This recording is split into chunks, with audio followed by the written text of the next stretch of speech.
Constitutional revision, an unresolved task for more than a decade, with some administrations of the past promising to deliver but falling short in the end. This time it may be different, with clear set goals and a timeline. But not all support the change, and even among those who are all for it, they differ on the fine print. Jung-hee sheds light on the history of the Constitution and the ongoing revision discussions. First enacted in 1948, Korea's constitution has been revised 9 times over the past 7 decades. Some revisions were made by political leaders wanting to extend their tenure, and others from the public's resistance movements. In 1972, Korea's former president Park Chung-hee changed the constitution to allow indirect presidential elections, and in 1980, the constitution was revised to adopt a 7-year single-term presidency under then-President Chun Doo-hwan.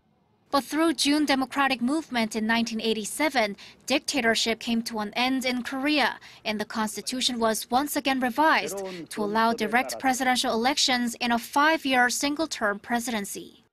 The 1987 constitution is regarded as a fruit of Korean people's political activism and the basis for democracy. But 30 years have passed with no changes to it at all. The need for constitutional revision has been highlighted by the political scandal surrounding ex-President Park Chung-hee last year, and all 5 major candidates of this year's presidential election, including the current President Moon Jae-in, pledged to amend the constitution. There's been plenty of debate within the National Assembly as well. Early this year, a special committee on constitutional reform was formed, with dozens of lawmakers discussing various issues, ranging from reorganizing power structures to civil rights. The most hotly debated is the presidential system. For the 1987 presidential election, the political leaders wanted to leave some possibility open for them to rerun in the near future if they fail. So they chose a 5-year single-term presidency over a 4-year 2-term one. Now, people think that system grants excessive authority to the president. Other systems being suggested include a 4-year 2-term presidency, a semi-presidential system, and a parliamentary government. Many see the semi-presidential system, where the president is in charge of foreign affairs and the prime minister handles domestic affairs, as a plausible middle ground. Decentralization of power is another issue.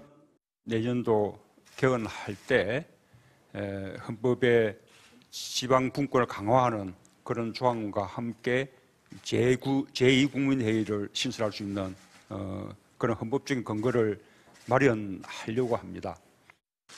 Local governments in Korea need to go through the central government when resolving issues, which overloads the central government. Experts say local governments need to be given the authority to come up with policies most appropriate for themselves and allocate finances to achieve innovation. The issues we face now, like unemployment, an aging society, and the fourth industrial revolution, don't have one clear answer. So rather than the government leading with one policy, it's better to have as many experiments held in different regions. The National Assembly's special committee aims to have a joint proposal ready by February 2018 so that a referendum can be held next June along with the local elections. Quite a few presidents pledged constitutional revision when they were candidates, but when they took office, they opposed it, saying that it may hinder executing other policies. Later in their term, they'd bring up constitutional revision, which many saw as a politically motivated move and wouldn't cooperate with it. But this time, the consensus on the need for constitutional revision is deeper than ever. I think it will be successful. To reflect public opinion as much as possible, the parliament is receiving citizens' views through its website. It also plans to hold public hearings, large-scale roundtable discussions, and opinion polls. There should be various opinions from the civil society on fairness and objectivity of the new constitution, so civil groups will have to lead the discussions among the public, teaching them how our constitution is formed and why revising it is necessary. It's an amendment that's been 3 decades coming after Korea's fast-paced development. The 10th revision would need to reflect changes in people's lives and perception to stand as the basis for a more fair and transparent society. Jung-hee, Arirang News.